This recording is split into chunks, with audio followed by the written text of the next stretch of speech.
The Centrosaurus, caught by surprise, tried to flee, but the mass escape only led to more destruction. Those at the front were the first to fall, many trampled by their panicked companions.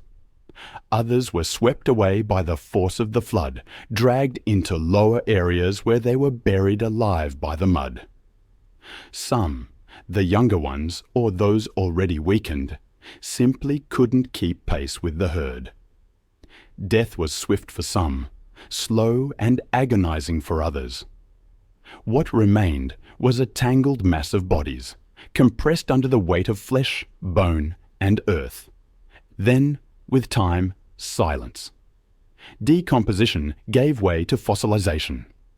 Horror turned into geological record. Millions of years later, humans would excavate that soil with brushes and spatulas, showing a patience that rivaled the passage of time itself. Paleontologists revealed to the world an unprecedented discovery: more than 10,000 bones belonging to a single species in a single location. The drowning cemetery had been revealed. The scientists' interpretation was immediate and stark. This wasn't the result of deaths occurring over generations. This was a single event, a sudden catastrophe that wiped out an entire herd. The uniformity of the fossils, the lack of erosion on the bones, and the absence of signs of predation confirmed it. Everything there screamed urgency, desperation, tragedy. Now, let me tell you about a Triceratops, but this one carries a mark of a very different kind of tragedy.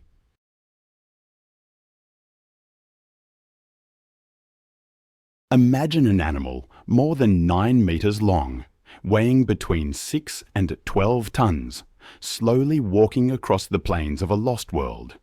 Its name, Triceratops Horidus. With 3 sharp horns on its face and a protective bony frill rising behind its skull, this giant herbivore was one of the last dinosaurs to inhabit the Earth before the mass extinction event approximately 66 million years ago. But among the many fossils discovered, one tells a particularly dark story, marked by pain, survival, and, above all, violence.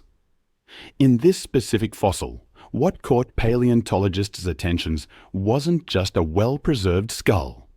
What stood out were perforations located in vulnerable areas of the facial bone. When analyzed, these perforations revealed a specific pattern: a curvature, a spacing between the marks, a depth compatible with only one living creature of that time, Tyrannosaurus Rex. The powerful jaws of this predator could exert a force of more than 5 tons, enough to crush bone and tear away entire chunks of flesh. But what makes this case so intriguing is that the Triceratops didn't die at the moment of the attack. Quite the opposite. The bone surrounding the perforations shows clear signs of irregular growth, a biological reaction to the body's attempt to heal. An inflamed type of bone callus, typical of infection. The Triceratops survived. This discovery changes the traditional narrative of the late Cretaceous food chain.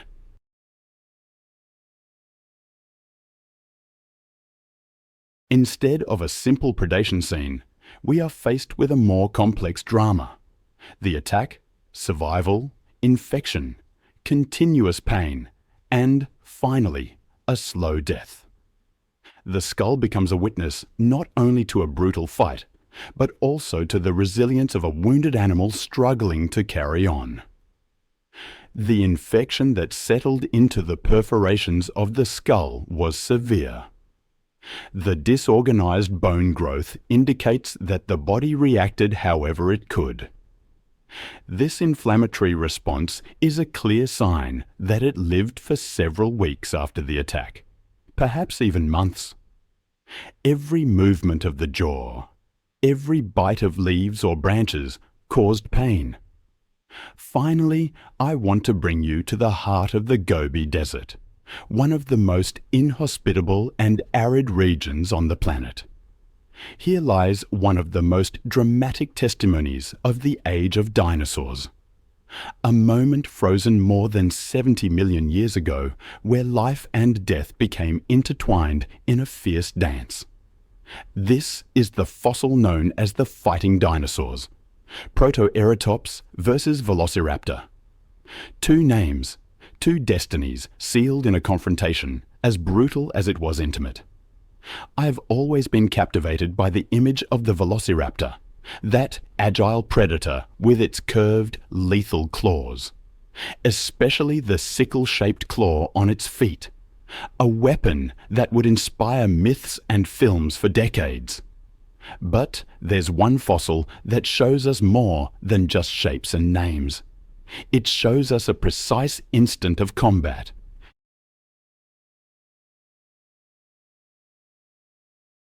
Imagine it, a velociraptor, leg raised, driving its killing claw into the neck of a protoceratops.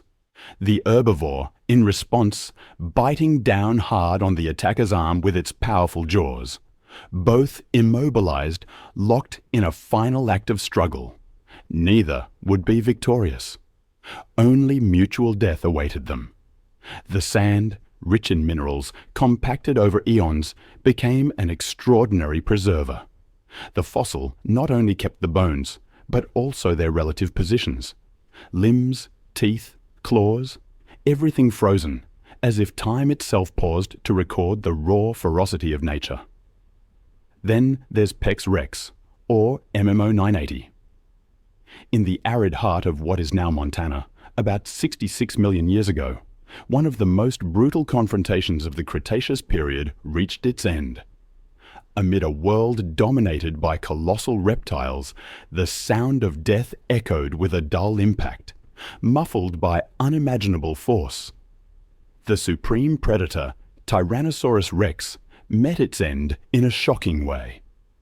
Its name now echoes through museum halls and across the pages of paleontological studies, a symbol of violence and fragility. What scientists found when analyzing the fossilized skeleton of this Tyrannosaurus Rex was extraordinary. A massive puncture wound in the neck. It was precisely where vital arteries, the trachea, and crucial muscles supporting the head were located. As if someone had driven a spear with devastating force straight into the animal's vital system. But this spear wasn't metal. It was bone, the horn of a Triceratops.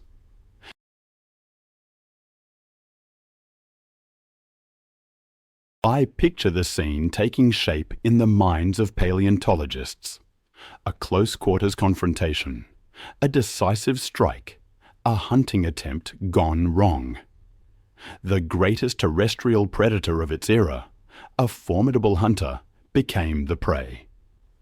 Bone fragments around the puncture suggest the impact was deep. So deep that it pierced soft tissues, blood vessels, and likely the trachea. There were no signs of healing at the wound, no attempt by the body to recover. This means only one thing. The blow was fatal, or at least the direct cause of death. The fossil, MO 980, was discovered in 1997 by a geologist named Bob Harmon, while excavating a region known for its Cretaceous deposits. The nickname Pex Rex was given in honor of Louis Peck, the owner of the ranch where the fossil was found.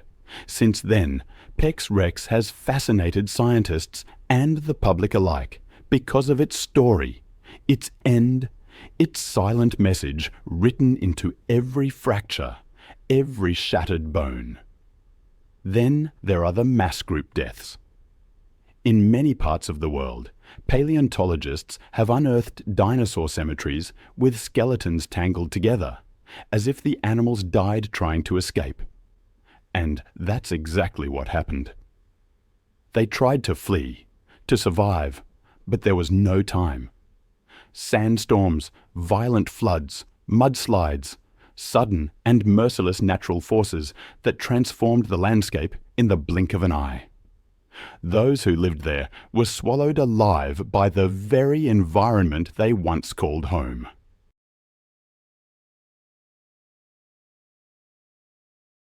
These fossil sites reveal something rare: moments of prehistoric life frozen in time, not in isolation, but in community. Entire dinosaur families, from juveniles to adults, preserved side by side, their deaths bearing witness to an instant of collective panic. These weren't natural deaths, isolated or spread out over time. They were sudden events, catastrophic moments when nature turned against its own children with devastating fury. In China, within the Yixian Formation, entire groups of Psittacosaurus, small bipedal herbivores, have been found piled together in layers of volcanic sediment. All evidence suggests they were buried alive by ash from a sudden eruption. In Mongolia, sandstorms engulfed dinosaurs mid-motion. Their poses, preserved within the desert, reveal final attempts to escape an inevitable death. In Madagascar, a mudslide captured an entire group of Majungasaurus, feared predators that, according to the evidence, had no time to fight back. Crushed, immobilized, preserved. And what about discoveries in North America? In locations such as the Morrison Formation, the remains of Diplodocus and other sauropods appear grouped in patterns suggesting entire herds were wiped out at once by sudden floods. These sites allow us to see beyond death. They show us how dinosaurs lived, how they organized themselves into herds, families, and social structures, and how even in groups they were vulnerable to the power of nature.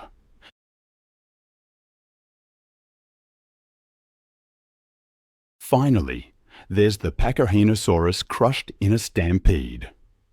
In the petrified silence of time, when the world was ruled by gigantic reptiles, a tragedy unfolded beneath the darkened skies of ancient North America. These bones belong to Pachyrhinosaurus, a gregarious herbivore whose head was adorned with thick bony bosses rather than sharp horns. But it isn't this animal's appearance that draws attention. It's the way it died. Paleontologists carefully excavating a vast rock formation in what is now Alberta, Canada, encountered a macabre scene. Dozens of Pachyrhinosaurus fossils stacked atop one another, with bones crushed and fractured. I've often wondered about the last moments of creatures from the deep past.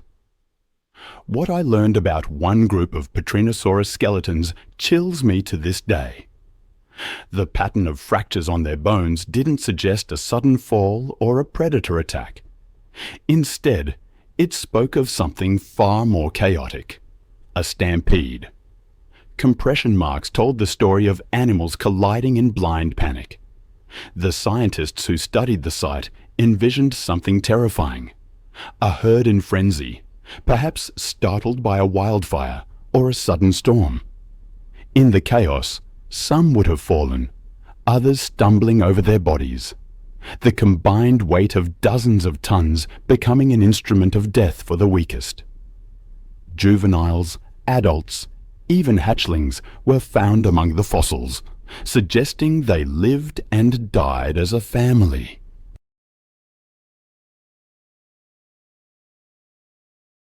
Pachyrhinosaurus, imposing as they were, appear to have been peaceful herbivores with complex social behavior. Evidence suggests they cared for their young, perhaps protecting them in defensive circles like modern elephants. But no defensive formation can withstand panic. It seems not all of them died immediately.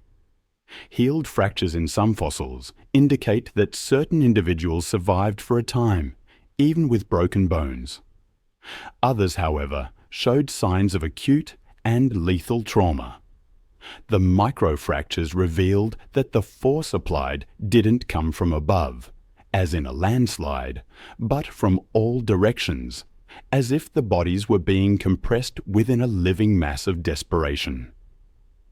Paleontologists call this phenomenon herd death, a natural catastrophe that ironically preserves fossils more effectively. Then there's the Carnotaurus with the fractured jaw. Imagine a feared predator, a force of nature that roamed what is now South America over 70 million years ago. Carnotaurus, whose name, fittingly, means meat-eating bull, was one of the largest and most agile theropods of its time. But even kings have their weaknesses. The silent fossil beneath layers of rock can tell a story beyond strength and ferocity, a story of pain, struggle, and perhaps silent defeat. This specific Carnotaurus fossil revealed a mystery hidden in its jaw, a significant unhealed fracture. The break appeared to have compromised its entire mouth, directly affecting its ability to hunt, to feed, to survive.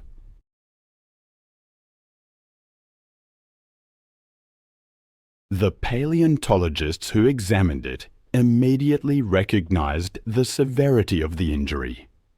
It wasn't superficial. It was a severe rupture in the lower jawbone, a wound that would have caused extreme pain and made even basic movements difficult. The absence of any signs of healing was a warning.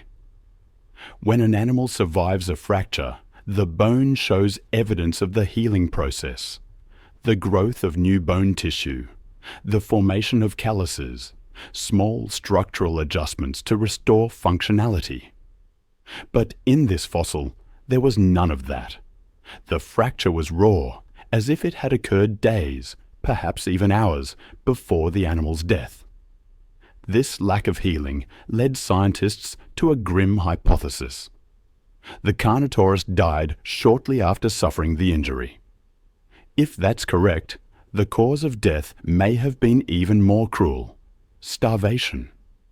Unable to fully open its jaw or apply the force necessary to seize and kill prey, the injured Carnotaurus may have been condemned to waste away. A predator that once ran free and relentless, reduced to a weakened body, slowly succumbing to its debilitating condition.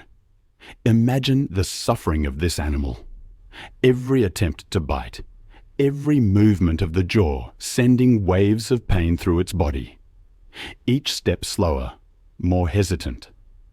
A predator transformed into a shadow of what it once was, pushed out of territorial disputes, abandoned by prey, and perhaps even by members of its own species.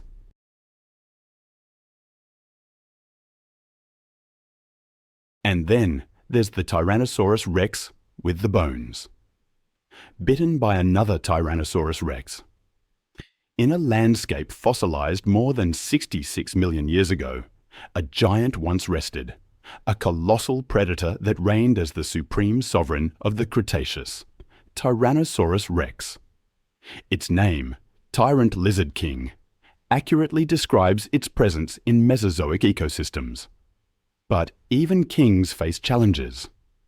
A singular fossil discovered in Montana revealed a fascinating detail about the life of this predator. Bite marks on its own bones, made by another Tyrannosaurus Rex. This discovery sheds light on Tyrannosaurus Rex behavior in a way we could previously only imagine. The tooth marks embedded in the fossilized bones don't belong to a smaller or opportunistic predator. They match the robust, widely spaced, and deeply penetrating dentition of another tyrannosaur.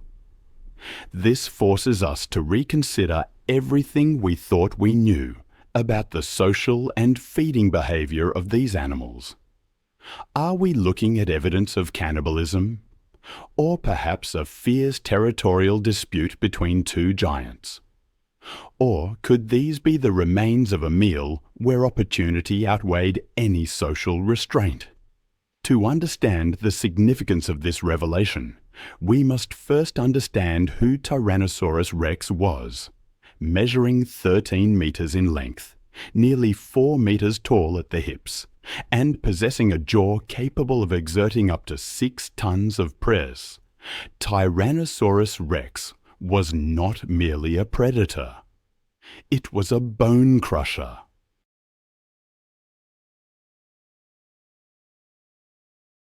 Its banana-shaped teeth were capable of crushing not only, imagine a moment frozen in time 66 million years ago, the unmistakable signature of a tyrannosaur's teeth etched onto the bones of another. These aren't just any marks. They're a window into a world we can only glimpse through fossilized remains. Each indentation, each fracture, tells a story of immense power and, perhaps, a darker side to these ancient giants. Those teeth, I've learned, left their indelible marks on fossil remains discovered in Montana. The bite patterns are so distinct on the skull, jaw, arms, and legs of the specimen that they reveal the very instant one tyrannosaur pressed its teeth into the bone. It's almost like being there, witnessing the tearing away of flesh and the splintering of the carcass. For paleontologists, details like these are invaluable, offering insights into behaviors that textbooks alone could never convey. The question, of course, is what it all means. Was Tyrannosaurus Rex actually consuming its own kind? If so, what drove them to such extremes? The most prevalent theory suggests opportunistic cannibalism. In the harsh environments of the late Cretaceous, where food was scarce, even apex predators might have been forced to feed on the remains of their own species. It's not unheard of in the animal kingdom. Crocodiles, sharks, and even bears sometimes resort to cannibalism when faced with dire circumstances.